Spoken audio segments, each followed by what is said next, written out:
안녕하십니까. 리서치센터 이영곤입니다. 2017년 6월 7일 리서치 모닝미팅 방송 시작하겠습니다. 먼저 증시 동향입니다. 네, 안녕하십니까. 자산분석실 윤정수입니다. 전일 국내외 증시 동향 말씀드리겠습니다. 국내 증시는 코스피가 장중 사상 최고치를 기록했으나 단기 상승 부담이 밀리며 약보합세로 마감했습니다. 코스피가 잠시 주춤하는 사이 코스닥은 순환매가 나타나면서 5거래일 연속 최고치 행진을 이어가고 있습니다. 일본 증시는 하락세를 보였습니다. 미국 전 FBI 국장의 러시아 대선 개입 관련 증언을 앞두고 위험 회피 심리가 강해지며 도쿄 증시는 1% 가까이 하락했습니다.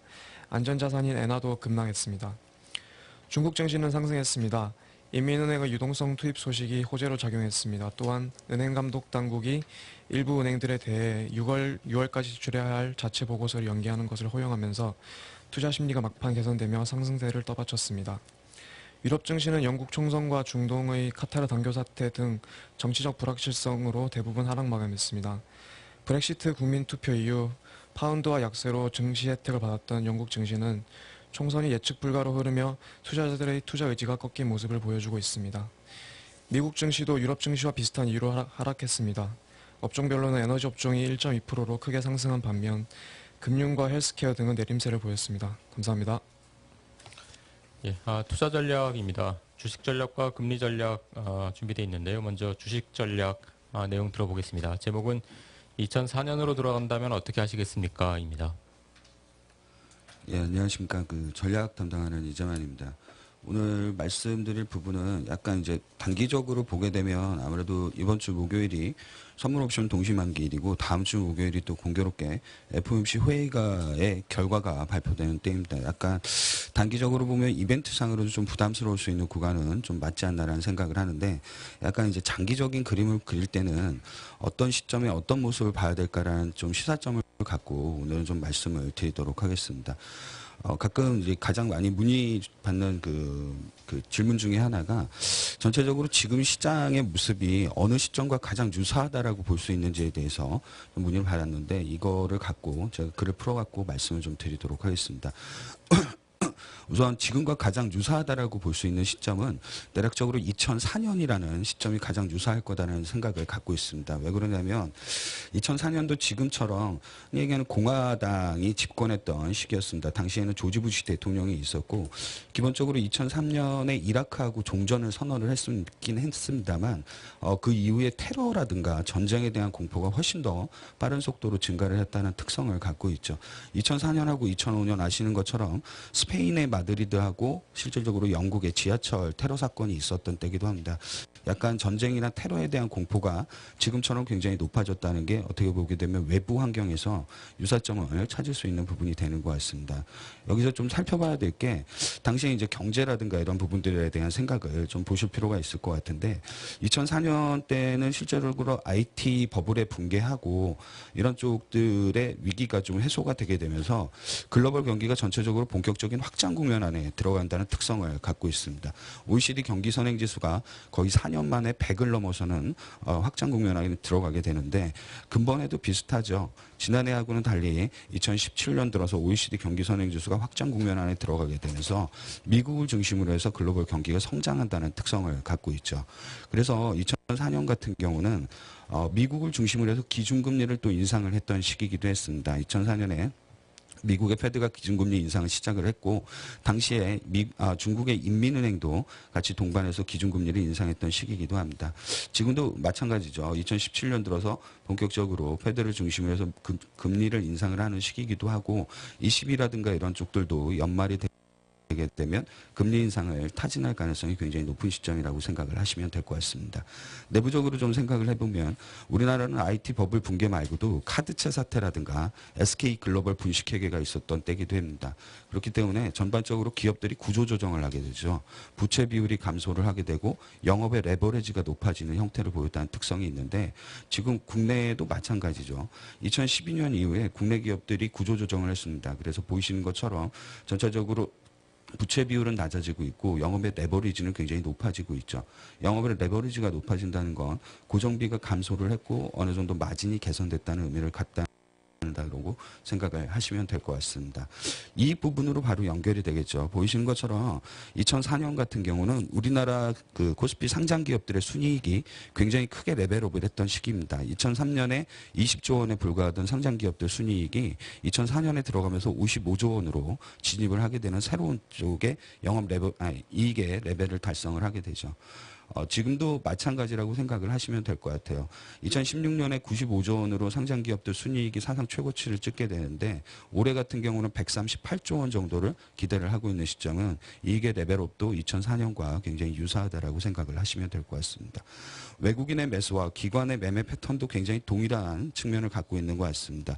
2004년 같은 경우는 외국인이 우리나라에서 근 10조 원 정도의 그 순매수를 기록을 했었고 기관 투자가가 한 5천억 원 정도 당시에 매도를 했었던 시점이기도 합니다. 2004년에 외국인 매수 비중을 좀 생각을 해보면 거의 시가총액 대비 2.8%니까 3% 정도까지 상승을 했던 경험을 갖고 있죠. 2017년도 마찬가지죠. 기관은 매도를 하고 있고 외국인은 거의 8조 가까운 돈을 순매수하고 있는 상황이기도 합니다. 많이 사지 않았냐는 생각을 하기에는 시가총액 대비해서 현재는 0.6% 정도 수준밖에 안 되기 때문에 추가적으로 더 살 수 있다는 생각과 향후에는 보시는 것처럼 2005, 2006, 2007, 2008 이런 때는 대부분 다 기관을 중심으로 해서 수급이 개선됐다는 점 생각을 해보게 되면 향후의 패턴이라든가 이런 쪽도 생각을 해볼 수 있는 포인트는 되는 것 같습니다. 결론적으로 2004년에 지수 같은 경우도 연평균 지수 기준으로 하면 당시에 2004년이 사상 최고치를 처음으로 넘어갔던 시점이기도 합니다. 지금도 마찬가지죠. 연평균 지수가 2200포인트니까 사상 최고치를 넘고 있죠. 근데 한번 생각해 보셔야 될 부분이 2005년, 2006년, 2007년 그래서 한국 증시가 거의 100% 가까이 상승세를 보였다는 특성을 갖고 있는 것 같습니다. 향후 뒤에 그림을 그리실 때 2004년 이후의 모습을 보셔야 되는 이유도 앞서 말씀드린 것과 굉장히 유사한 패턴으로 2004년하고 2017년이 약간 달물골 형태의 증시를 보일 수 있는 부분을 갖고 있기 때문에 좀 관심 가지시고 지수의 상승이라든가 이런 부분을 추세적으로 계속 생각해 두실 필요는 있는 것 같습니다. 이상입니다. 예, 다음은 채권 전략입니다. 본드톡이라는 제목으로 저희 자료가 나가고 있는데요. 오늘 자료의 제목은 단기적으로 금리 하락 우세, 듀레이션 확대라는 제목입니다. 들어보도록 하겠습니다. 네, 안녕하십니까. 채권 담당하고 있는 윤정수입니다. 최근 금리가 예상보다 오르지 않는 모습에 대해서 저희 자료가 나온 것이 있는데 발표드리겠습니다. 지난주 국내 채권 시장에서는 특별한 이벤트가 없었음에도 불구하고 외국인이 국채 선물을 대규모 순매수하며 시장 참여자들을 당혹스럽게 했습니다. 국고 3년과 10년은 전주 대비 한 5, 6bp씩 하락하면서 1.61과 2.18을 기록하고 있습니다. 1분기 한국 GDP가 0.9에서 1.1로 상향 수정되었지만 약세 압력은 잠깐뿐이었고 외국인 매수가 다시 이어지면서 결국 강세로 마감하고 있습니다. 주말 미국 10년 금리도 임금 상승률이 여전히 낮아 6월 이후 금리 인상이 불확실하다는 인식에 2.16까지 떨어졌습니다. 미국 10년 금리가 200일선을 하회함에 따라 기술적으로 추가 하락 가능성이 높아 보입니다.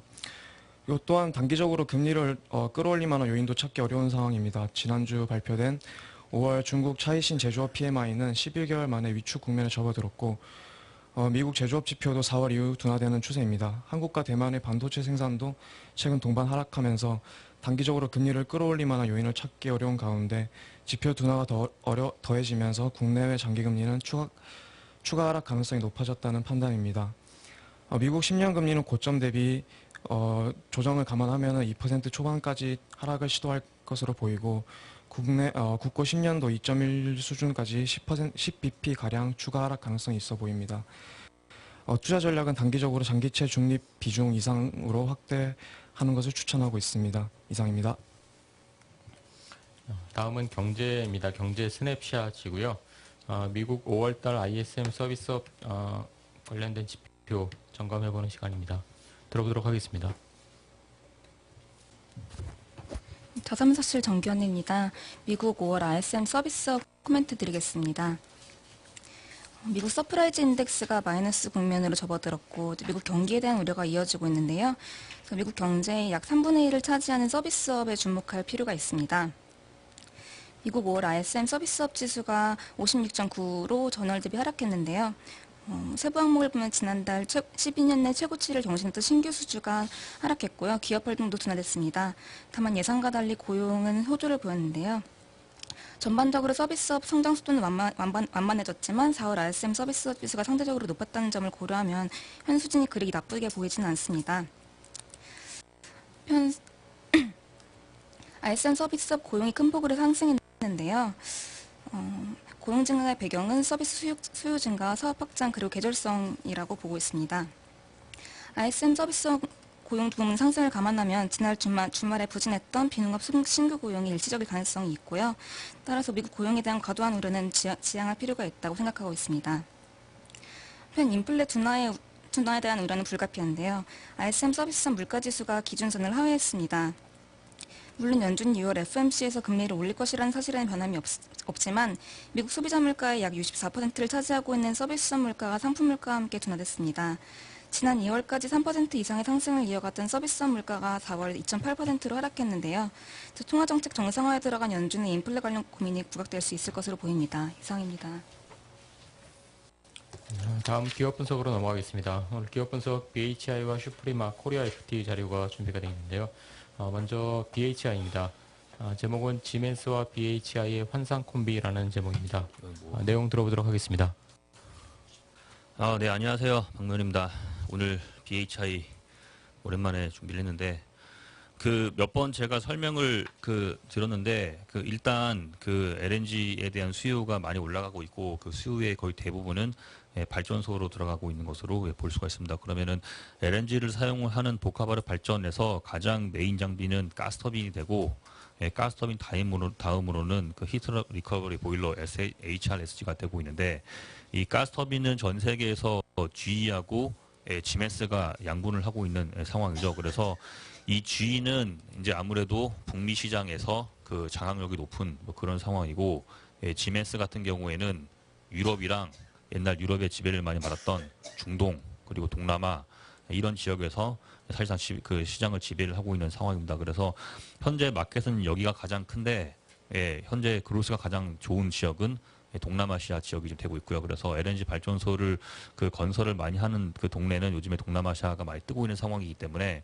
가스터빈에 대한 수요고 당연히 GE보다 지멘스가 더 좋은 것으로 볼 수가 있습니다. 그래서 이러한 트렌드를 놓고서 그림을 그려보면 GE하고 지멘스는 2007년부터 거의 같은 주가 움직임을 보이다가 최근 들어서는 GE는 계속 올라가는데 지멘스는 오히려 지멘스는 올라가는데 GE 주가는 내려가는 이런 차별성이 처음으로 나타나고 있다고 볼 수가 있고요. 그리고 이 현상은 작년부터 중국이나 동남아시아 국가들에서 석탄 발전소 가동을 중단시키면서 더욱더 심화되는 모습을 볼 수가 있습니다. 그래서 이 가스 터빈은 이제 GMS가 좀 더 수요가 높다라고 볼 수가 있고 GMS 터빈 들어가는 이 HRSG 같은 경우에 보통 BHI가 많은 양의 수주를 받은 상황이기 때문에 GMS와 BHI 주가도 같은 움직임을 보는 것을 볼 수 있습니다. 그래서 지멘스 수주가 늘어나고 주가가 올라갈수록 BHI는 동반 상승한다 볼 수 있고 주가 상승도는 매우 높은 거의 1에 가까운 모습을 볼 수가 있는 상황입니다. 그래서 현재 BHI의 수주 실적은 약 900억 정도를 상회한 상황이게 되고요. 그래서 올해 목표가 3천억인데 현재까지 900억을 넘긴 상황이고 지금부터 8월 달 한 2달 정도까지 1,000억을 더 할 생각입니다. 그래서 올해 목표가 3천억인데 현재 약 900억 정도를 달성을 했고 8월 초까지 1,000억을 더 달성을 하고 연말까지는 1,000억 이상을 더 할 거를 감안하면 BHI의 수주 실적은 연초 계획보다 대비해서 그 목표치 달성은 어렵지 않은 것을 볼 수 있고 작년보다도 거의 2배가나 증가되는 모습이 기대가 되고 있습니다. 이상입니다. 예, 다음은 미래산업팀의 스몰캡 종목 자료 준비가 되어 있습니다. 슈프리마이고요. 2분기부터 바이오사인 실적 반영 기대된다는 내용입니다. 들어보도록 하겠습니다. 네, 안녕하십니까. 미래산업팀 정주입니다. 저희 슈프리마 이번에 오랜만에 자료 발간했고요. 저희가 자료 발간한 이유는 저희가 이제 2분기부터 16년 동사는 16년 10월에 대만의 모바일 인식 센서 업체 이지스테크랑 바이오사인 공급 계약을 체결했습니다. 일단 기본 밸류에이션으로 보시자면은 일단 기본 사업 자체도 지금 성장을 하고 있고요. 그리고 기본 산업 자체가 이제 분할 전 옛날 슈프리마 HQ 밸류를 보시면은 이제 평균적으로 16배에서 25배 사이에서 이제 왔다 갔다 하는 것을 보실 수 있고요. 그래서 보수적으로 반영을 해도 지금 현재 시총이 1,800억이라서 기본 사업만으로도 충분히 지금 주가의 하방은 안정이 되어 있고요. 지금 저희 바이오사인에 주목하는 이유가 이제 크게 이제 지문인식 업체는 애플 아래에 있는 어센식이랑 그 다음에 이제 중국 업체 쪽에 있는 FPC 중국 업체들을 거의 점유율이 80% 정도였다가 최근엔 구딕스라고 해서 업체가 치고 올라가고 얘네가 좀 떨어지는 모습을 보이고 있고요. 그리고 삼성 쪽 진영에는 이제 저희 시냅틱스라는 센서 업체가 있습니다. 근데 이제 삼성 쪽에서 지금 전략을 어떻게 가져나가냐면은 시냅틱스는 이제 갤럭시 S 시리즈에 집중을 하고요. 그 다음에 이제 A나 J 시리즈 같은 경우는 아까 말씀드린 이지스테크랑 지금 계약을 체결하게 됐습니다. 일단 A나 J 시리즈는 물량으로 봤을 때 삼성 핸드폰의 절반 이상을 차지하고 있고요. 지금 아래 보시면은 2016년에는 이제 그 지문인식 센서가 들어가지 않았는데 새로 나오는 2017년 버전은 지금 핑거프린트가 들어가고 있는 모습입니다. 이 제품 센서랑 보통 센서 업체랑 이제 알고리즘 업체가 같이 공급을 하게 되는데 이 센서를 이지스가 만들고 이 알고리즘을 슈프리마가 납품하게 됩니다. 지금 블룸버그 컨센서스 기준으로 원래 기존의 이지스테크가 16년에는 2,300만 대를 삼성에 납품을 했는데요. 지금 현재 예상치로는 17년에는 8천만 대에서 1억 대까지 지금 보고 있는 상황이고요. 지금 이미 삼성 자체의 경우는 이렇고 지금 예전에 아까 말씀드린 FPC 비사랑 연계해서 알고리즘 업체인 바이오메트릭사 비교해 보시면은 이제 중국 점유율, 중국 스마트폰 센서 침투 보시면은 한 30%까지가 굉장히 강했거든요. 근데 저희가 들어가는 J 시리즈가 올해부터 처음 납품이 되는 것이고 이제 여기서 발생하는 슈프리마가 3천만 대 정도를 저희가 납품할 거라고 가정하고 있습니다. 근데 보시면은 매출이 발생하고 나서부터 주가 상승은 더 좋고 뭐 매출이 이렇게 이제 중국 업체가 침투해서 꺾이는 때까지는 뭐 슬로우하겠으나 저희 침투 이 시기를 지금 저희가 중점적으로 보고 있고요. 그래서 지금 컨빅션 의견 드린 이유는 기존 사업만으로도 지금 충분히 비싼 주가가 아니고 모바일 이제 2017년 중저가 모델 지금 한 모델에 채택이 된 것으로 보이기 때문에 이제 2분기부터 로열티 매출로 바로 매출 영업이익 증가가 되게 뛰어날 것으로 지금 전망하고 있기 때문입니다. 예, 이상입니다. 예, 자동차 부품 코리아 FT 자료 준비가 되어 있는데요. 어쩔 수 없는 한계를 보인 중국 법인이라는 좀 다소 우울한 제목의 자료입니다. 내용 들어보도록 하겠습니다. 네, 코리아 FT는 그 자동차 쪽의 필러넥과 그 카본 캐니스터라고 하는 그 엔진 관련된 부품 쪽을 만들어주는 회사고요. 뭐 당연히 현대기아 비중이 크다 보니까 실적이 좋을 수가 없습니다. 1분기에 영업이익이 1.9% 빠졌고요. 2분기는 뭐 현대기아가 중국에서 워낙 안 좋기 때문에 더 안 좋게 나올 것으로 생각을 합니다. 그래서 올해 연간으로 보더라도 뭐 매출액과 영업이익이 감소를 해서 당장 보면은 투자 매력은 크지는 않고요. 다만 중국 쪽에서 하반기에 개선된다라는 관점으로 본다라면은 2분기 바닥을 형성하고 하반기에 개선될 것으로 생각을 합니다. 코리아 FT를 볼 때 이제 좀 주목해야 될 이슈 중에 하나가 신제품 쪽인데요. 요소수 필러넥, 나노 필러넥 쪽을 좀 개발을 하고 있고요. 물론 이제 채택은 2018년도 이후가 될 것으로 생각을 합니다. 그리고 이 회사 쪽 볼 때 가장 이제 많이 관심을 가지시는 게 에이다스용 그 소프트웨어를 갖다가 지금 개발을 하고 있거든요. 그래서 이게 상용화 될 경우는 좀 어느 정도 그 자율주행 관련된 제품군으로 확대될 수 있다는 점에서 개발 성과를 좀 주목하셔야 될 것으로 생각을 합니다. 단기 실적 모멘텀은 없고요. 다만 배당 수익률 2.3%고 PBR이 0.4배 정도 중반 정도이기 때문에 당분간은 좀 박스권에서 주가 흐름을 예상을 하고 있고요. 본격적인 주가 회복은 3분기 이후로 예상을 하고 있습니다. 이상입니다. 산업 분석으로 넘어가겠습니다. 엔터 업종과 여행 업종 같이 내용 들어보고요. 이어서 증권 업종 듣겠습니다. 먼저 엔터와 여행 업종입니다. 네, 안녕하세요. 이규훈입니다. 오늘 재밌는 거랑 재미없는 거 하나씩 발표할 텐데요. 먼저 재밌는 거 먼저 말씀드리면, 최근에 혹시 합정역이나 홍대 입구, 마포 마포는 아닙니다. 신촌이나 이런 곳 혹시 지나다니다 보시면, 이런 이제 아마 광고판을 보셨을 겁니다. 여기 이제 앞에 여자들이 모여가지고, 기도하는 모습들을 보시거나 할 수가 있는데, 이게 이제 프로듀스 101 연습생들이고요. 여기에 단가가 한 400만 원 정도 됩니다. 여기 홍대 입구역 가시면 한 10명 정도, 10명까지 아닌데 좀 많이 붙어 있습니다. 이런 것도 이제 모여가지고 하고 있는데, 여기 보시면, 여기 이제 QR코드가 있거든요. 여기 이제 QR코드가 이제 첫 번째 QR코드는 이제 팬페이지입니다. 얘 프로필이라든 얘네 이때까지 했던 직캠 영상들이 들어가 있는 QR코드고, 이 두 번째는 투표한 페이지로 넘어갑니다. 그래서 실제로 이 투표들을 많이 독려하고 있고, 여기에 이제 대부분 이제 10대, 20대가 많은 지하철역 혹은 이제 환승역에 많이 붙어 있습니다.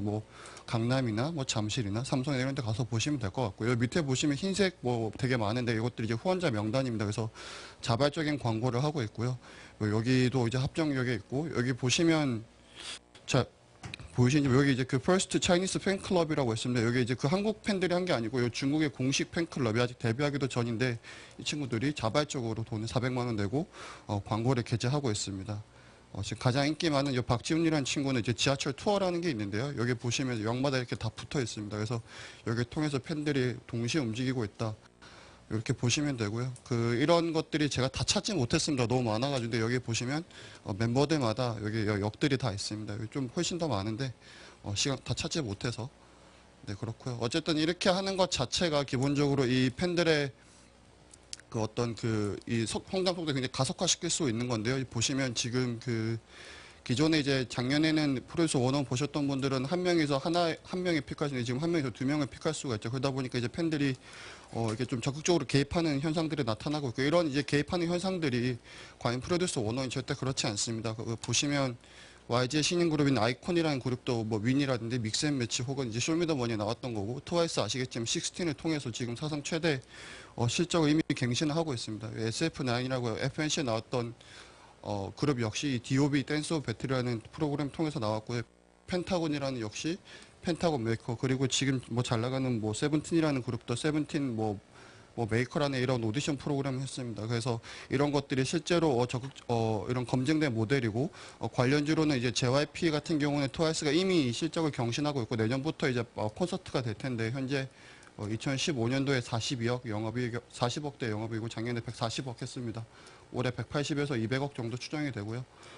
내년에 250억, 그래서 회사가 3년 만에 6배 이상 영업이익을 늘어날 거라고 보고 있습니다. 그래서 JYP 가장 관심 있게 보시고, 지금 갓세븐이라는 이 남자 그룹이 데뷔 4년 차인데요. 보통 4년마다 주기로 남자가 데뷔하기 때문에 아마 빠르면 연말이나 혹은 늦어도 내년 초에 있는 16-2라는 아마 이런 오디션 프로그램으로 데뷔할 걸로 보고 있습니다. 현재 JYP의 흐름을 봤을 때 매우 잘할 것으로 판단이 되고 있고요. 관심주로는 매수하라는 의견은 아니지만, 여기 큐브라는 업체입니다. 큐브 아시겠지만 비스트가 탈퇴한 이후로 회사가 계속해서 적자 랠리를 하고 있습니다. 근데 여기 이제 B2B라는 그룹이 있고, 펜타곤이라는 그룹인데 아마 잘 모르실 겁니다. 이 그룹은 좀 아실 수 있는데, 어쨌든 여기에 큐브에 보시면 현재 이 대만 라이건이라는 친구가 현재 2등하고 있고요. 유선노라는 친구 13등하고, 얘네들이 이미 팬덤을 엄청나게 쌓았기 때문에 다음 남자 그룹은 성공할 가능성이 매우 높다라고 보고 있고요.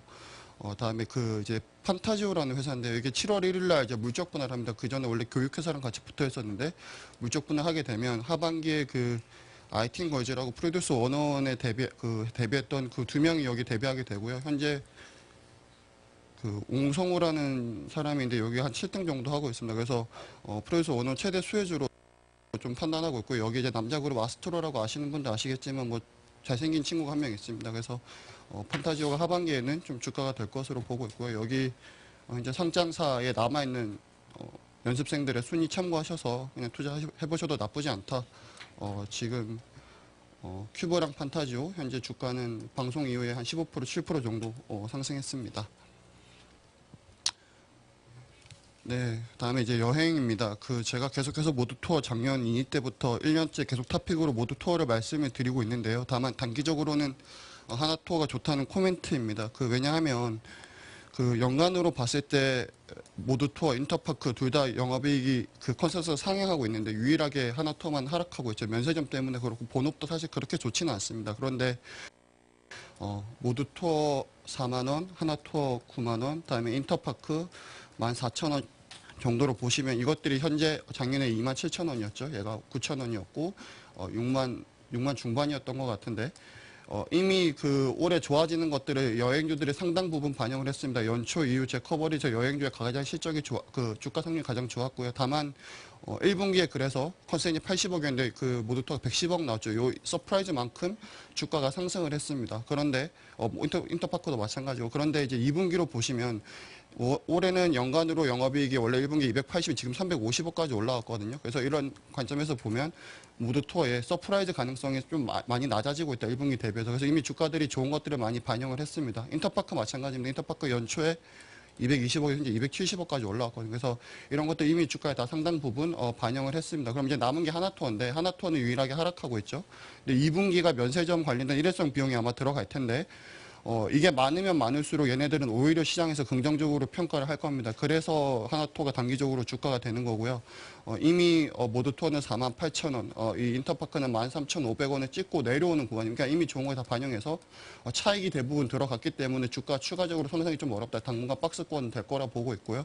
다시 주가가 올라가는 구간은 3분기 실적 발표 전이라고 보고 있습니다. 그래서 그 사이에 여행주를 팔긴 팔았는데 여행주를 꼭 가지고 싶다라는 분들은 다 하나투어로 이동하고 있습니다. 그리고 하나투어가 연결 영업이익이 올해 400억인데 여기서 적자가 면세점에 마이너스 300억입니다. 만약에 면세점 실적 개선이 아니고 중국이 재개됐을 때 이것들이 만약에 지분 매각에서 연결이 제외된다면 다시 700으로 올라가는 게 75%의 업사이드가 있죠. 그래서 이런 것들 때문에 하나투어가 단기적으로 주가가 될 거다라고 보고 있습니다. 그래서 5월 실적 발표 전까지 보시면 하나투어가 유독 많이 떨어져 있는 것을 볼 수 있는데 실적 발표 끝나고 나서 하나투어가 상대적으로 아웃퍼폼하고 있다. 현재 17년 기준 PR 40배입니다. 말도 안 되는 밸류에이션이지만 주가는 당분간 하나투어가 갈 수 있다라고 말씀드리겠습니다. 이상입니다. 예, 다음은 증권업종입니다. 연초 이후 증권주 흐름 분석이라는 제목이고요. 내용 들어보도록 하겠습니다. 네, 안녕하세요. 기업분석실 임수연입니다. 연초 이후 증권업 흐름 분석의 자료를 좀 썼는데요.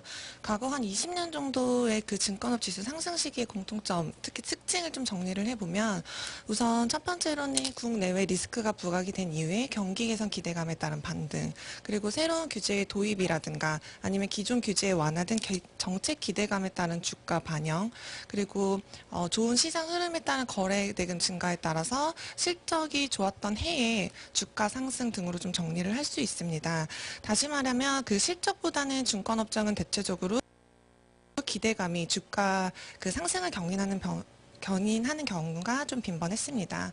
그래서 올 초 이후에 증권업 지수를 좀 월 단위로 잘라서 분석을 해보면 증권주가 좀 움직이기 시작했던 작년 12월 이후에는 초반에는 초대형 IB, 올 3분기부터 시작이 될 새로운 정책에 대한 기대감이 크게 반영이 되었었습니다. 특히나 자기자본 규모가 가장 큰 미래에셋대우가 이 기간에 약 30% 정도 상승을 하면서 전체적인 증권업의 흐름을 좀 견인을 했습니다. 이후에는 초반부터 강하게 달려오던 증권업의 상승이 미 연준 금리 인상 시기 때부터는 조금 주춤하는 모습이었습니다. 금리 인상이 확실시가 되고, 그리고 향후에 금리 인상이 좀 점진적인 속도가 확인이 되었고, 그리고 그에 따른 경기 개선에 대한 기대감은 좀 주식시장에 다시 호재로 작용을 하였습니다. 초반부터 좀 빠르게 달려오던 증권업 지수는 3월 중반 그리고 4월까지 좀 조정을 받는 구간이었습니다. 대표적인 이유로는 올 초반부터 기대가 많았던 신규 사업이 가능한 5개사 중에 4개사가 신규 사업 인허가 문제 이슈가 제기가 되었습니다. 그래서 초반에 강세를 보였던 대형주들이 이 구간에 좀 조정을 받으면서 전체적으로 증권업 지수 자체가 좀 하락을 하는 모습이었습니다. 그런데 한 5월부터는 코스피가 계속 신고가를 경신을 하는 좋은 시장의 흐름도 탔고요. 그리고 증권업 1분기 실적 자체가 시장 예상보다 굉장히 큰 호실적을 이뤄내면서 1분기 실적이 탄탄했던 종목들 위주로 다시 회복이 되는 모습입니다. 6월 이후의 증권업은 지금 현재 문제가 되고 있는 신규 산업 인허가 문제 해결 여부, 그리고 2분기 실적이 기대되는 증권사 위주로 기대감이 부여될 것으로 판단을 합니다.